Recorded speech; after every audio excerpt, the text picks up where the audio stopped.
And get started. This is session 2 of the travel request solution, and this is in the first session we did building the form, the actual travel request, and this is going to be the travel request workflow and approval process.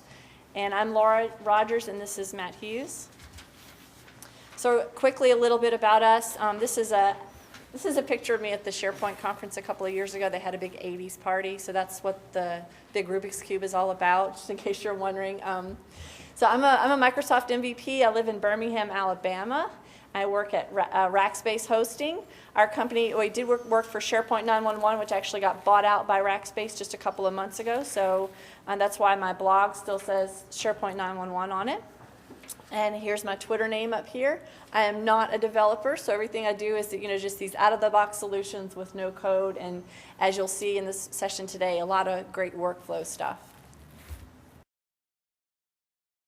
I work for Combined Knowledge, so I'm kind of piggybacking a little bit on these sessions.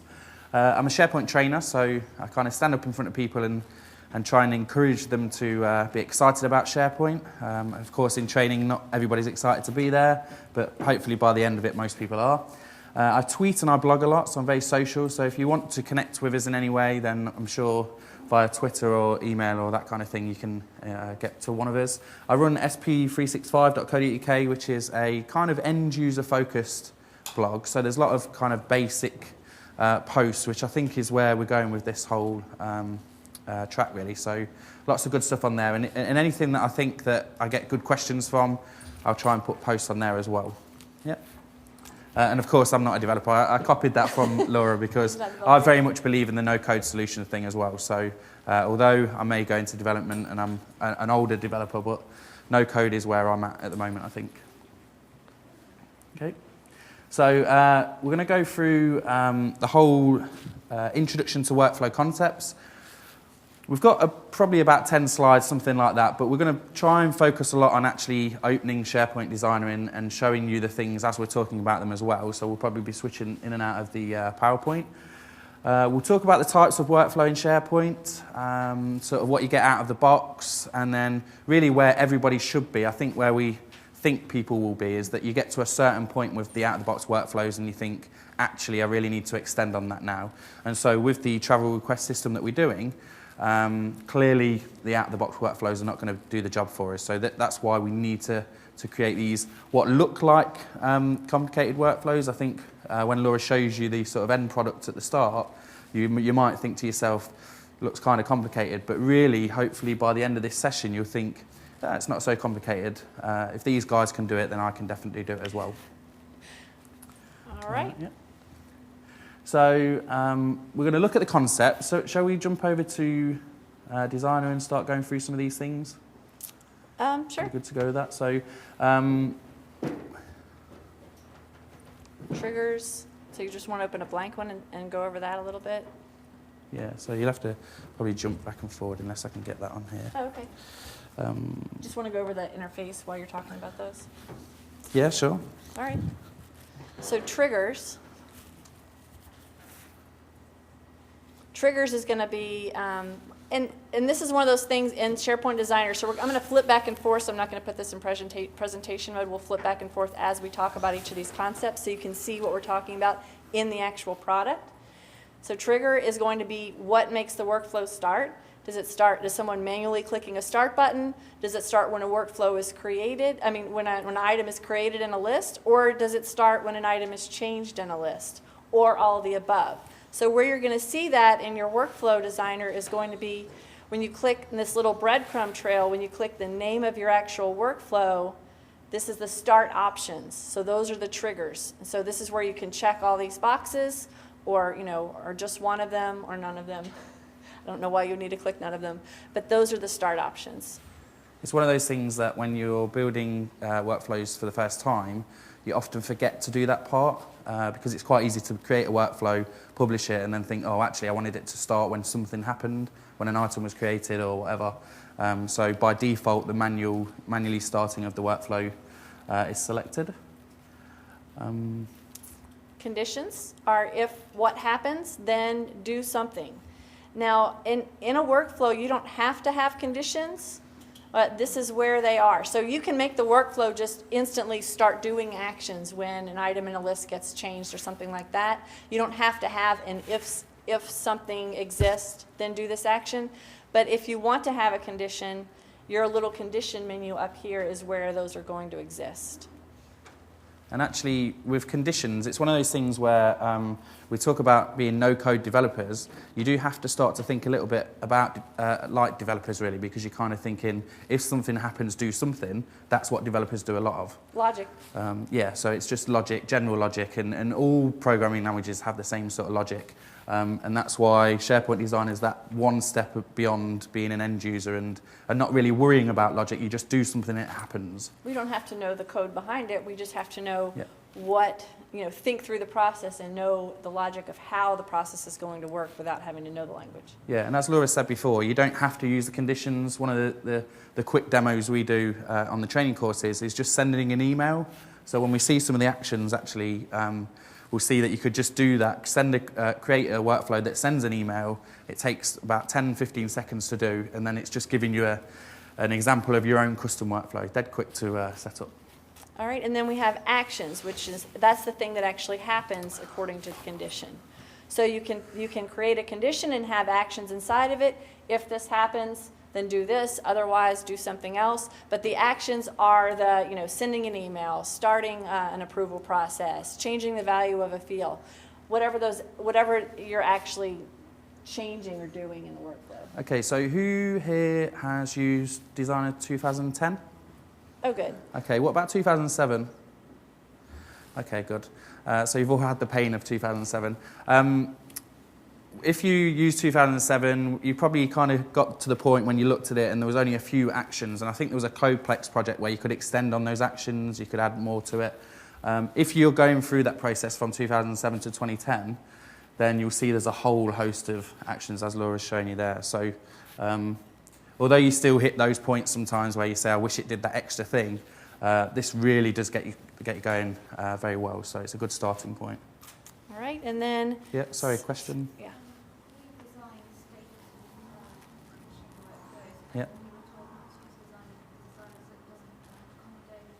Yeah, does it state machine workflows you can do in Visual Studio. Products like Nintex and K2, they highlight those things because Designer doesn't really do them very well. Yeah, you can start workflows from workflows, but a lot of the stuff is disjointed and it's kind of not best practice to do that. Is that fair to say? I don't know what a state machine workflow is because Okay. I'm not a developer. Yeah, okay, yeah, fair enough. Yeah, I teach the Nintex course, so we do the state machines module as part of that. But yeah, you're kind of going beyond being a no-code designer if you're thinking developer if you're thinking about state machines. But it is one of those things that where you get to looking at design, you think, why can't I just go to another process? So the state machine's going back and forward in your workflow, and you just can't do that here, can you? Oh, right, yeah. Right. It's much more simplistic than when you write code and you have a lot more flexibility, right? Yeah, right, and there are always limitations with this no-code stuff. So you're going to get to the point where you say, oh, well, if I need the workflow to do that, then maybe we should just get a developer involved and go a whole different direction. That's why it's good to know all these things up and ahead of time. Yeah, and it's one of those things that you hope is in the next version, but because a lot of vendors do offer that extended functionality, maybe it won't be. We'll see. All right, so the next basic concept is just steps.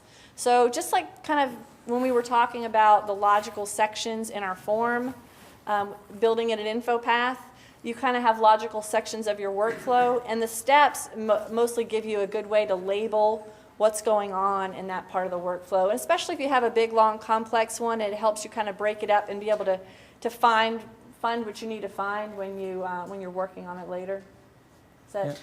Yeah, and one of those things, steps, is good if you've imported workflows from Visio. Anyone done that? Anyone tried that? It's all right, and it kind of sets some good steps out for you, but you definitely see the comments. And even though we're no-code developers, we should comment and sort of give people an idea of what's going on in the workflow as well. One of the things developers are not so great at. So that's what he's saying, so you can name all your steps. Yeah. Which it helps, give you a visual indication of what's going on. All right? Okay, so that's our basic concepts about workflows, just to understand, just very high level. And then we're going to, so let's see. So type of workflows, not sure why that says 2007, but we do have just several different types of workflows here that, I mean, it applies to both 2007 and 2010. Just in general, we have SharePoint out-of-the-box workflows, which those are the ones that, you know, the approval process, the feedback process, those are just very generic ones that you can apply to a document library and be able to run through a very simplistic approval process. They're not customized. But you do get to see things like the start options. If you recognise that from using the approval workflow, you'll see that when you're setting it up, you go through and say, do I want this to start on every item and that kind of thing. So there's quite a lot of similarities about how you're setting up your out-the-box workflows. When you come in here into Designer, it's not that scary sometimes because you can see that there's a lot of common ground, really. Yeah. Right. SharePoint Designer, of course, customizable is an easy interface, as you've seen. Not really scalable. Kind of in 2010, you have this ability to create reusable workflows. Those are technically, you could take it in a workflow and create it based on a content type using site columns, and you can save it off and use it as a template and use it in another site. They're still a little clunky, though. I don't know if you found that too, but it's still kind of not quite there in my experience. It almost seems like an afterthought of, okay, people are probably going to want this, so we'll introduce it, but not quite there. Okay, and then the nice one, Visual Studio. So as we've talked about before, there's certain things in Visual Studio that go far beyond what, well, let's be honest, developers can do what they like. They can create what they like. That's the great thing about being a developer, but really it's kind of the cost and everything else that's involved. We're kind of saying that Designer is the place to be for your power users or that kind of thing. Information workers, as we should say on this track, I guess. Third party is going to be, you'll see a lot of booths down there for vendors that say, you know, that they do workflows. The big ones are the Nintex and K2 and things like that. So that's, when you get to the point where you can't do what you want to be able to do with SharePoint Designer workflows, that's when you make a decision whether you're going to hire a developer, you know, use your developer resources, or go third party. And so the third party one, just kind of keep in mind that once you have that third party product, you look towards the future and you look towards all the more complex workflows that you're going to need to be able to do, like maybe have various different systems that, you know, pull from this database and talk to this database and write to this other database. And when you have big complex systems like that, you might want to buy a third party product because you know that all the workflows you're going to be doing in the future are going to utilize that type of thing and it will pay off in the end. And sometimes you might not have the time, you know, who has time to develop these things? Sometimes it's better to spend a little bit of money and go and get that third-party product because it just saves everybody time, although maybe you have to learn how to use that product as well. All right, so today's travel workflow, the components. First of all, the travel request gets submitted, and then we have a 3-stage approval process. So we've got lists for the managers. Manager approval, it's probably one of those things where you're thinking, well, normally what I would do is go to AD and get the, is that right? Is that where right. Yeah, good, It's excellent. I was just trying to think, are we actually doing that? Because you mentioned it earlier. But yeah, you'd usually think to go to AD and get the managers of that particular user, and we'll talk about that when Laura goes through the demo. Departmental approval, so we'll have a list for the departments, and we have travel officers, which is again another list that has somebody per department to approve the requests. And then at the end, the completion, we talked about that before, and we talked about that concept of it needing to be, you know, once it's over, you're going to have, you know, their form. You have to know what to do with it. You have to define whether to move it somewhere else or what happens to it once that whole process is complete. So after it goes through these 3 approvals, then the form is going to be complete. So now we're going to go over the components of the actual site, which we have several different lists involved in this whole process. Yes? You've got the manager approval, which you said you pull from AD. What about the department? He's asking about the department approval. That is going to be a separate list. That is going to be a lookup list. So each department is going to have a person defined. Manually updated. that's the designated person to approve travel for that department. It's a different approach. I know what you're thinking, that you've got the property and the user profile service, why not make use of it? But it's just a different approach, and it's just to sort of extend the demo, really. It makes Yeah, it... we're highlighting the different ways Yeah. that you could go find Absolutely, different yeah. people to But that's approve. probably the way you would normally do it, maybe. Right. So first of all, the library is our travel request library, and that's the main list where the travel requests are getting submitted. We have the travelers list. So this is an important part of the workflow. So when the first time someone does a request, fills out a travel request, we want to obtain information about that traveler. So stuff like their frequent flyer information, like window or aisle seats, what kind of rental car agency do they like to use. So that travel preference for that traveler. We only want to ask that traveler that one time though. So we're going to have traveler information item in the travelers list, one for each traveler. So again, the first time they fill out a request, it's going to ask them to fill out this information, and then we're going to make the workflow so that it will go look up and find out if that information already exists, next time they fill out another travel request. Tasks are going to get assigned to people throughout the process for the approvers. And then approvers is going to be that lookup list that we were talking about, and we're going to go into a little bit more detail about how exactly we're doing that lookup. Okay, so the tasks is a separate thing. So it's a task that are assigned to people. Of course, with workflows, we have the workflow tasks as well, which is the history and things that get created. And you probably have seen that when you go to use an out-the-box approval workflow, you'll see that the tasks that are created, and you can approve the workflow via the task list or via the other methods. So just remember that they're two separate things as well. Right, and task lists are one of those things that I battle with, and I kind of have little pet peeves here and there. So when you're going through an approval process with an info path form, you fill out the form, it needs to get approved. Someone gets a task assigned to them saying that it's time for them to approve something.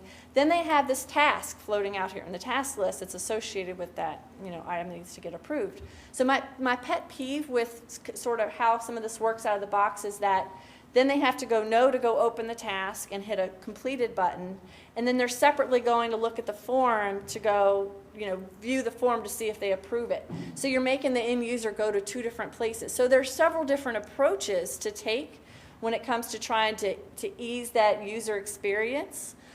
In this session, we're really going over the out-of-the-box, just assigning tasks via the workflow. I have a whole other approach that I do sometimes with clients when the clients, a part of the requirements is that they don't necessarily need the users to have a task that they need to go open that's sort of that accountability. They just want people to be able to go straight into the form, open it, see it, hit approve just in the form, and you stay in the same info path form through the entire approval process. So that's sort of two different schools of thought that I see that I have to deal with tasks. So. Yeah, and I think it's one of those things where SharePoint sold as a one-size-fits-all. It will solve a lot of different problems, and the problem with that is they came up with, I think we discussed team sites yesterday. There's a lot of discussion going on the internet about that at the moment, but team sites is what they thought you might want. But a lot of companies, they'll change the templates because it's not what you want at all. You don't need tasks maybe for every single team site. You might not want your library to be a shared documents library or whatever, or you're adding extra things to it. So really, it's not that one-size-fits-all approach. You have to think about, like Laura says, making things easy for your users. Right. Which I think is the whole thing. I mean, tasks or workflows are really great because it gives you that accountability, and it gives you those automated overdue emails that they get. It's all built in. They get, lets the person who started the workflow, it lets them know sort of what's going on throughout the whole process of the approvals. It lets the end user know when their task is overdue. So it does all that, and it's all built in. So all that's great. So it's just one of those things where you just kind of weigh your options as to whether that's a good approach. All right, I'm going to stop ranting about tasks and I'll move on.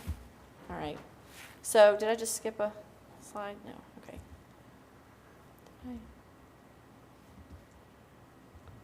Okay, got it. All right, so the approval process details. So we have the manager of the requester, and that's coming from AD.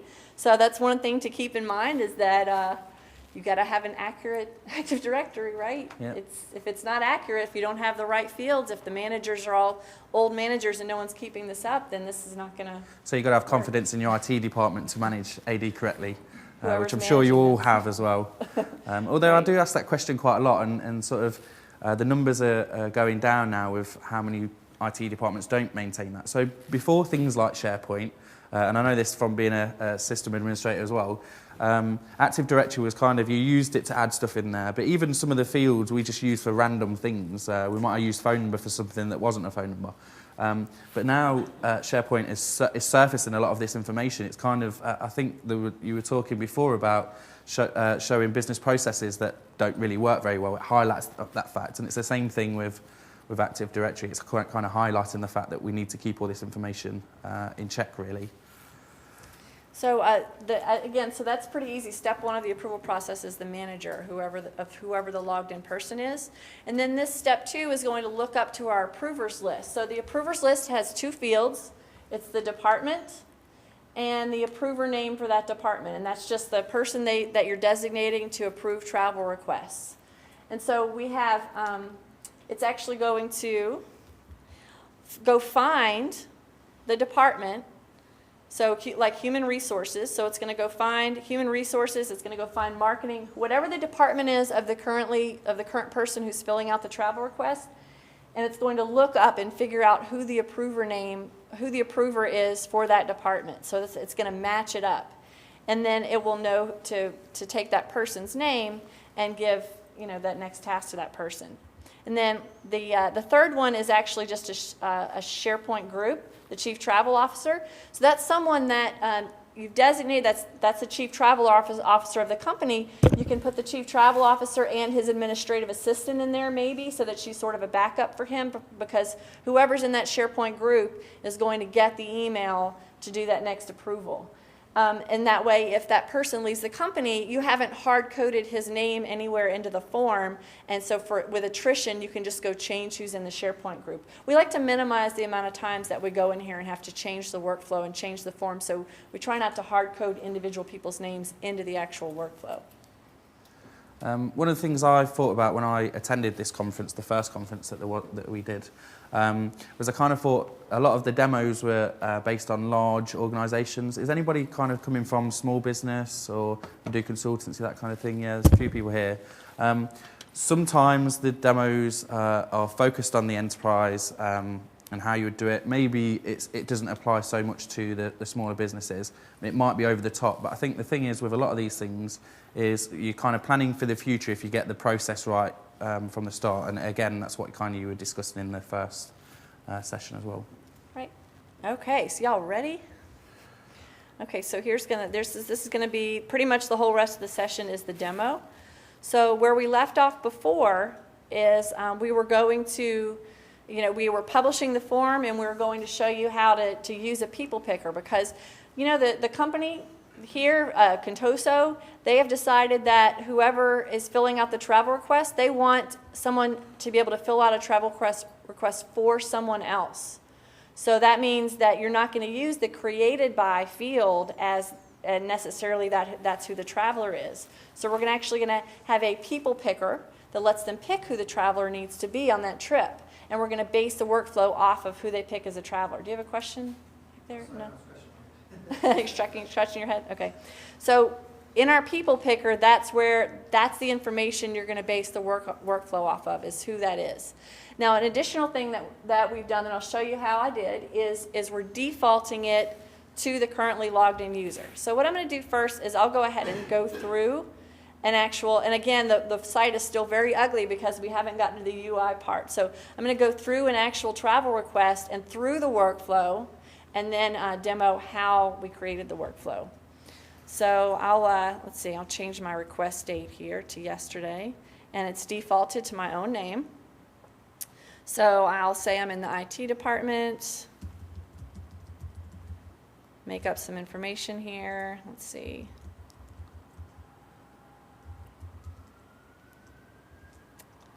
ISC conference, fun, and then make up some stuff. Okay, so I'll go ahead and submit my form.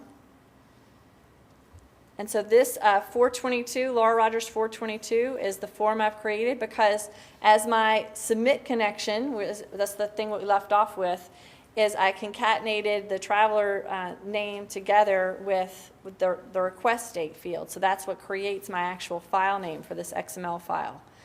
Now this has kicked off, so let me refresh the page real quick so I can see that the workflow has been kicked off. So for each workflow that you have that's running, you're going to have a column that will let you see the status of that workflow. So I can go click the In Progress button and see what the heck the workflow is doing and where is it. So right now it has looked at my manager field in Active Directory, and Dervish is my manager. So Dervish is going to get assigned a task to go approve my travel. So I'm going to pretend like I'm him now. So he's also gotten an email, so he can open this task straight up from his email. And also another thing that they're going to do as part of the UI session is put a tasks web part on the home page so people can see my tasks and make it easy for people to see things that are waiting for them. So he's going to go ahead and approve that. And then the next thing that it's doing is it's going through to that approvers list, and it's finding my department, and it's finding who the approver is for my department. There are only 4 of us, so my department is, I'm the one who approves it. It just happens to be me. I'll approve it. And then I think that I'm the Chief Travel Officer also. So you can approve everything, basically. I'm just going wherever I want. I'm going on all the travel. I'm going to go to Hawaii, I think. So it takes a second. So I noticed the form for the approval task was an info path form as well. Not the normal standard task form you would see in a normal task list. It's important to note that as well, because when you're using task lists, you kind of assume that it's going to be the same. And thinking about it from an end user perspective, they might get a bit confused. And I think that's where we're going with the next session is how people see the forms. Laura was talking about the column that gets created for the workflows. Do they need to see that column? Do they need to see the history, or is it certain people that maybe need to get there? See, that approval form doesn't have any of the details of the original request. Can you get that on there, or can you use the original? That is a very good question. So he said the approval form does not have any details of the original request. I actually wrote a whole blog post about that. So it's kind of complicated though. So what I did, just a quick synopsis of what I wrote in this post. It's actually on like the MVP blog site with all the MVP blogs. I went in, this is an info path form. I went in and edited the info path form and added a data connection that looks up to that original actual form that library that they submitted to. And when they open this task, it queries that form library to find that one form that's associated with this task, and then I placed a bunch of fields manually in this task that are fields from that form. So it's kind of one of those things that you'd want to do very last, because you want to make sure you have all your fields ironed out and that it looks the way you want it to look. But that's compensating for things that really should be in the product, because and that's what, actually, frankly, a lot of the third-party workflow products, they know this and they build it in, like K2 and Nintex. They will have that as part of the task that you get assigned. Just making it easy for you to get to those things. Right, rather than doing the hard work. hence my pet peeve. So you can go click to see the form that they submitted, but you just don't have those fields automatically right in front of you. That's extra stuff that you would have to go do. I think. Go on. I was just going to say, and I've written other blog posts and videos about, instead of assigning tasks, building the whole approval just inside of the info path form too. Yeah, so a lot of the things we're doing with Designer actually is I don't want to say fixing things that should be in SharePoint, but you're adding those things to make things easier for your users. The same with InfoPath really, you're kind of extending what you get out of the box. You wouldn't go into Designer to create lists and libraries. You can, and it's very quick, and it's quite nice actually when it does it in there. But really, you're using Designer to extend what you've got out of the box. Yeah, it's great that this is an info path form too, because you can make the task look the way you want. You can put your company colors. You can make it look, have it look like it's more congruent along with everything else too. All right, so the Chief Travel Officer is now approving this form, and now it's complete, and the workflow is automatically, it's letting me know who's doing what and when, and it's got all these things being logged automatically as part of that approval process. So I'll go back to my travel request list, and I can see this is the one that I filled out, and I can see that it says approved now. All right, so now that is done, I'll go back over to this form, and I'll show you how I did this traveler thing first, and then how it ties in with the workflow. Because people pickers and InfoPath are kind of a pain. Has anybody come across this before? So they work nice and they're really pretty and they let you pick a person, but when you want to make that a column in your SharePoint library, you can't just make it a people column. It's really frustrating. You can't just say, okay, whatever this value is, promote it to SharePoint library, and then it's a people field. It just doesn't work that way. It will not let you promote it to be a person field. So I'll show you kind of the way we get around it. Now, first of all, the way this is structured, whenever you place a people picker on a form, this is its structure over here. So it's got, I'll go ahead and expand this out. It's got display name, account ID, and account type. So display name is the first name, last name of that person. Account ID is the domain/username. And in Office 365, it's kind of different. It's got like a big, ugly, long string. It looks kind of like, since we're using Office 365, that's what it looks like. And so if anybody has ever seen like a login ID from it, that is the big, long thing that you get when you get your login ID. But your email system will recognize that to be able to send an email to that person. It knows that that is that person's account. So account ID is going to be domain/username in an on-premise, and it's going to be the big, ugly, long string in Office 365. Account type is just user. It's just going to say the word user or the word group. And we'll see some of these when we go to Designer as well, when we work with people picker fields. But they're called slightly different things, just for consistency's sake. Obviously, or those non-consistency's sake. Yeah, those two teams didn't talk to each other, obviously. So. Okay, so the way we default this traveler field to have someone's name in it ahead of time when you first pull up the form is you have to put values in all three of those fields. You have to do that automatically behind the scenes when the form is loaded.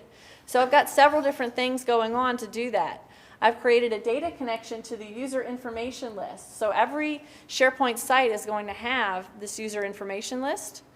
And it's going, and I just went ahead and picked a few fields that I needed.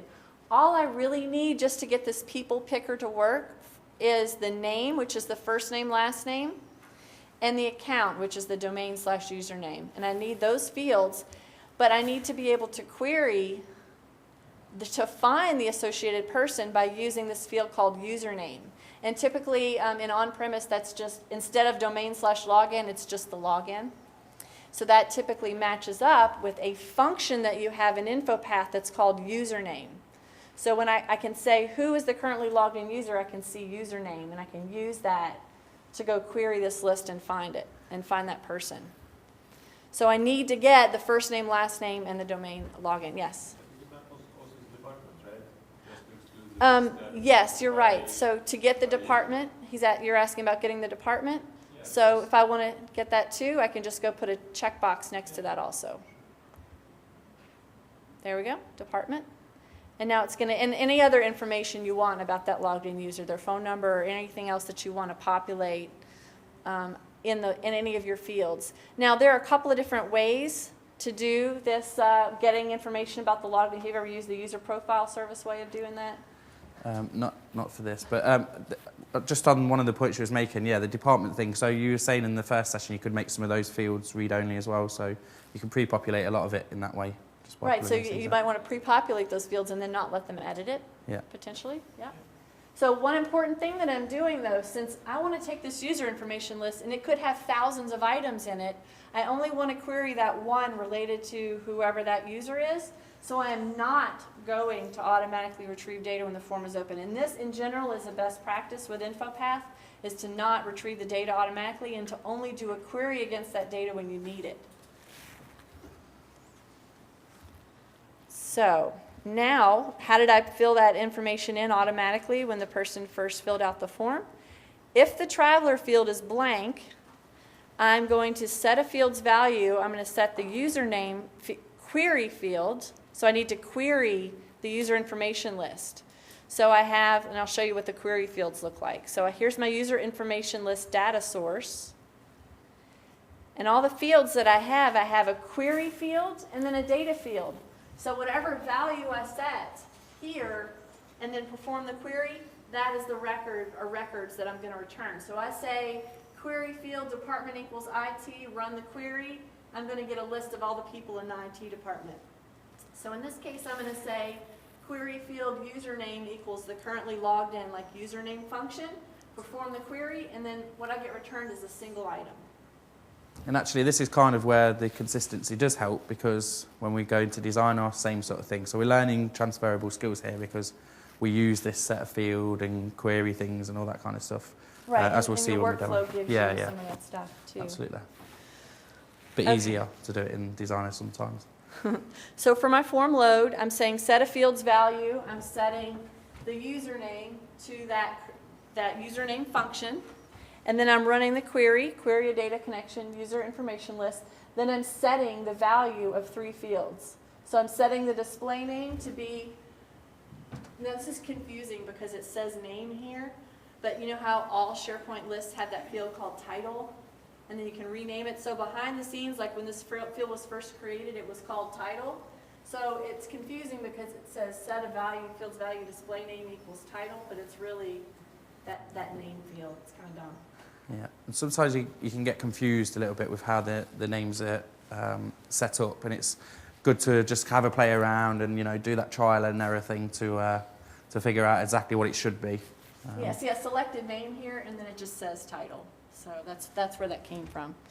And even when you're testing it, Laura selected some of those fields. You could pull a lot of those fields in and just see what the values are returned to make sure you understand exactly what's going on. Right, in my most recent blog post, I wrote about this user information list and how to query it. Okay, so I'm setting the display name. These are the fields that I'm setting, the people picker fields. Down in here, I'm setting display name is equal to the first and last name of that person. Account ID is equal to domain/username, whatever the account is. And the account type, I'm just putting the word user. And so when all that is done on form load, then that's when I get my traveler field.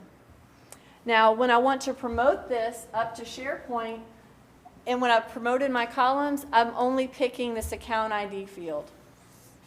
Because I know that's unique. If I do first name, last name, we could have like 2 John Smiths or something like that. I know my account ID is going to be unique, so I just push that one up. So that's why I get traveler login here. So I'm not going to spend too much more time like digging into the fields and info path because we need to move on to the workflow. But this traveler login is going to be the person that's traveling, and that's the person that you need to get their manager and you need to get their department and things like that. All right, so over to the workflow. Okay, I'm going to go ahead and start. I'm going to delete this test one that I did. And start a new one on my travel request list.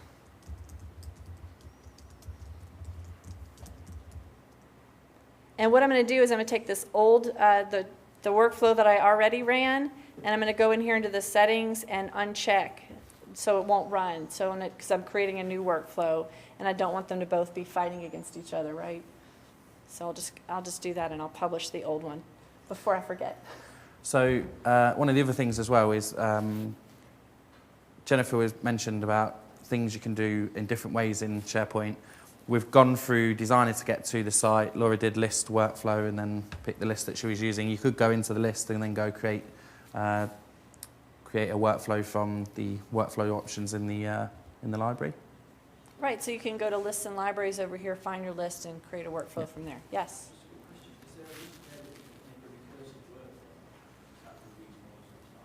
Can you make a recursive workflow?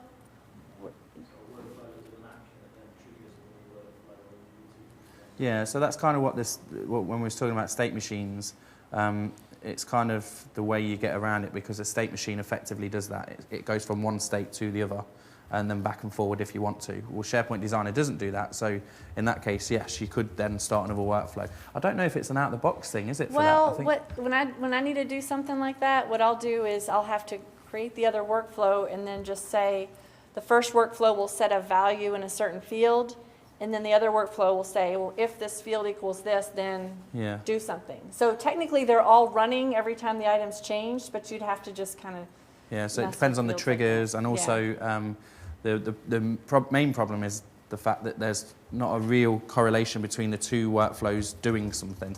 So although one workflow might start another one, the other one doesn't really know that it got started by that. It just knows that it was started based on the triggers. So it's kind of disjointed in a little way, which is frustrating, but like I say, hopefully that's we make do something they sometimes change. with our out-of-the-box solutions. Yeah, right? absolutely. Okay, so the first thing we're going to do here is set variables. So one thing that I'm going to use in several places in this workflow is the full name of the traveler, which is just first name, last name.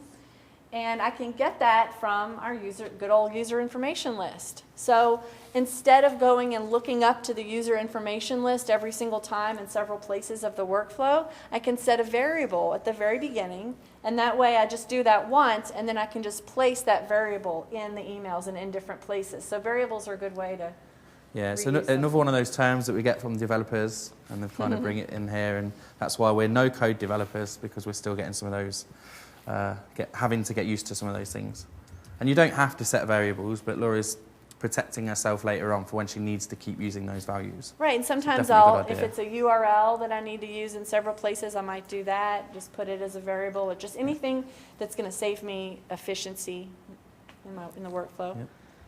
So I use the set workflow variable action. I create a new variable. I'm going to call it traveler full name. And it's a string. It's just text. And I'm going to set it to, I have to somehow look up that first name and last name of who the traveler is. So what's my data source, Matt? User profile service, yep.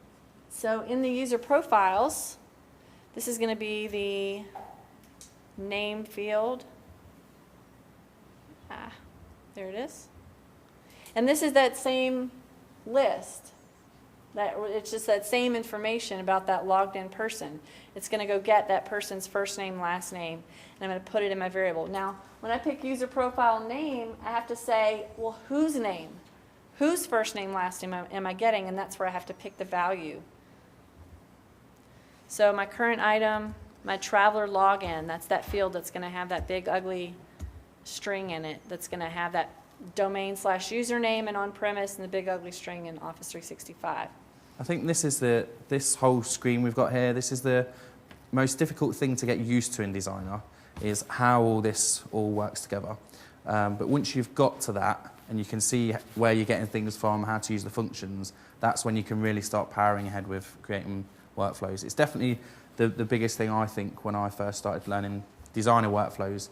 It was sort of figuring out where all these things were coming from. So, but it's just practice with that kind of thing. Right, as soon as you pick a list that's not the current list that you're on, that's when you have to do the where. So find this item where what equals what. Yes? So would that query look up the user who's logged in, or if they change field path to a different user, would it look up which user would look up? Yes, whoever is in the people picker, Yeah. even if they pick someone else. Sorry, say that again? Would it look up the people picker value or who starts? It's looking up the people picker value, which is that traveler login field. So notice I'm not using the created by field. Yeah, Right. so that when you're first doing workflows like this, you would use created by, because you'd think, okay, I know who the user is because it's the person that created the list item.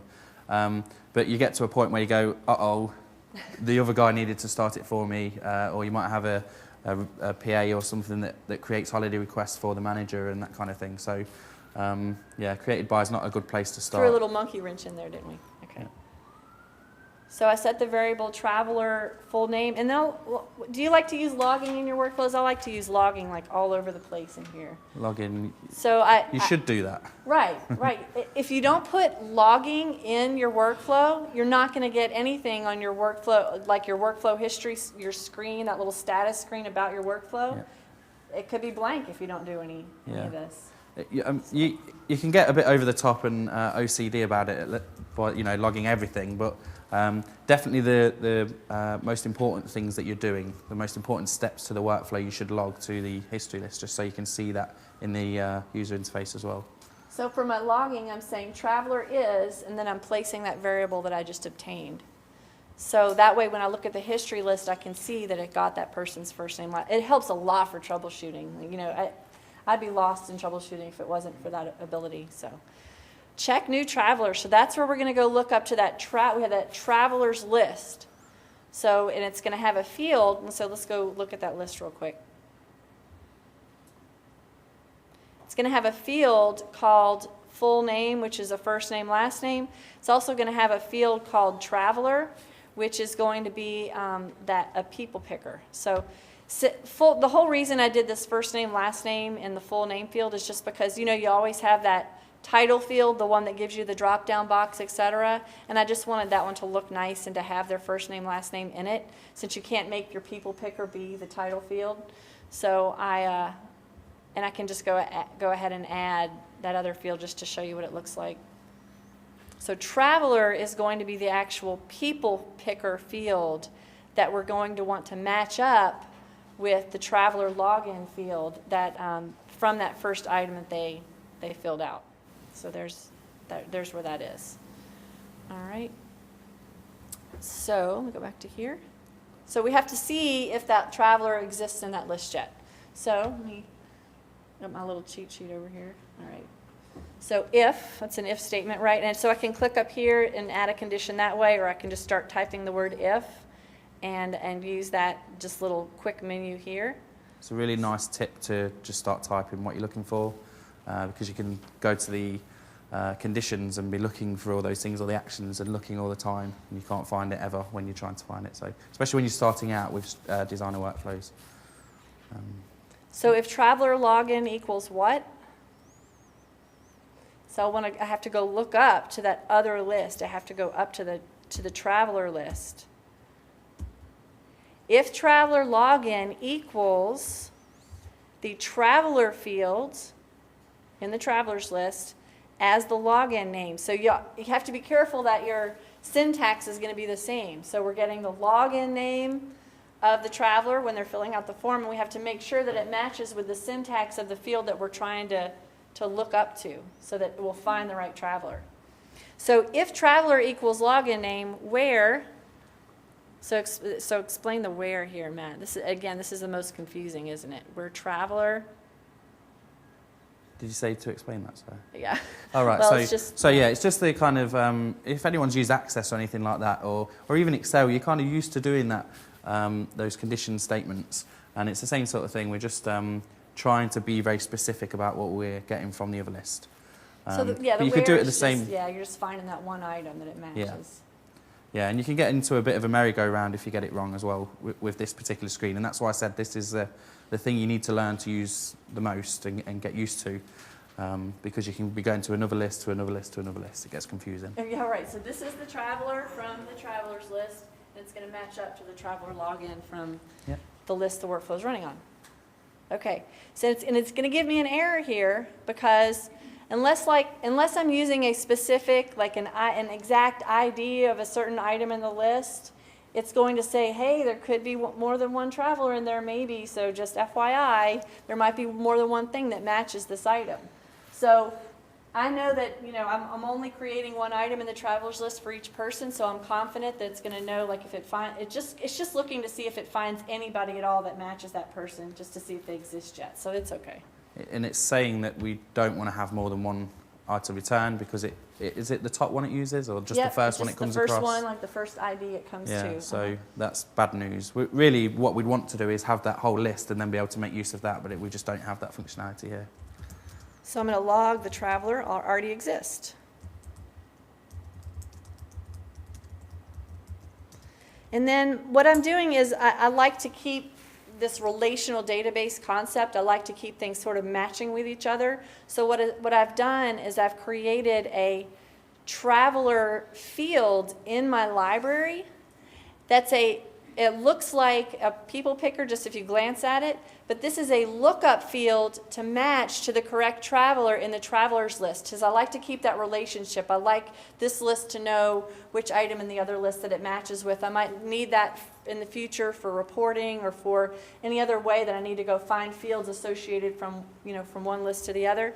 So this traveler lookup field is going to be blank when they first fill it in, but the workflow is then going to populate it. So I'm going to say if the traveler already exists, it's going to log that the traveler already exists, and then it's going to set that traveler field, that lookup field, to that traveler that does already match. So it's going to set traveler, yes. Somebody have a question? No? To, and then I'll go over to travelers.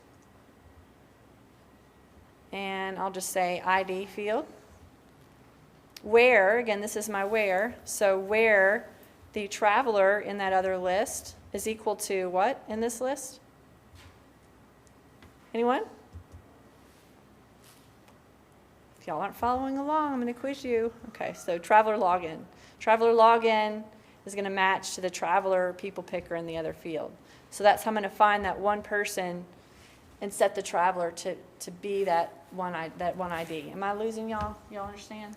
Okay, but if the traveler doesn't already exist, this is where I have to go create that traveler item. And the cool thing is that I'm going to create the traveler item and then send that traveler an email letting them know that they need to go fill out all their details. So this gets kind of neat in here. So I'm going to do I'm going to do an else. So if they don't already exist, then I'm going to log, let's see, I'm going to log that the traveler doesn't exist.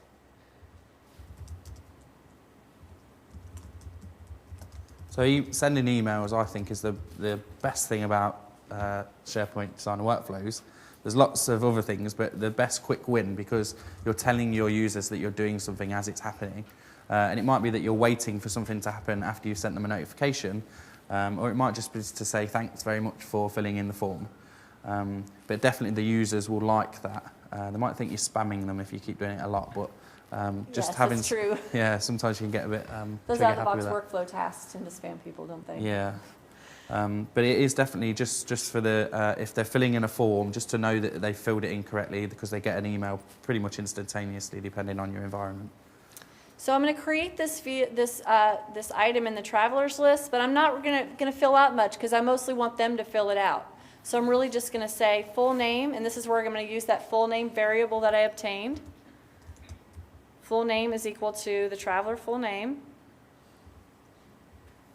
And then the people picker traveler is going to be equal to what? The traveler login. All right. You're trying, aren't you? You're trying to get them to say it. We'll get there in the end. Okay. It's because it's almost lunchtime. We and have till everyone's 12:30, right? 12:15. Okay. What? Is it 12:15? 12:15? 12:15 or 12:30? The sessions are different lengths of time. So the last session we had was an hour and 15 minutes, and this one's like an hour. So it's going to set that. It's going to set that field. If it's going to create it if they don't already exist. So the next thing we do is we need to start that approval process. So, and this is really simple. It's just one. It's just one action in here. Start approval process. Office SharePoint standard site features must be enabled. That doesn't make any sense because I created that same workflow on the same on the same site. All right, Office 365 is like loving me today. So I add the action called start approval process, and then that's going to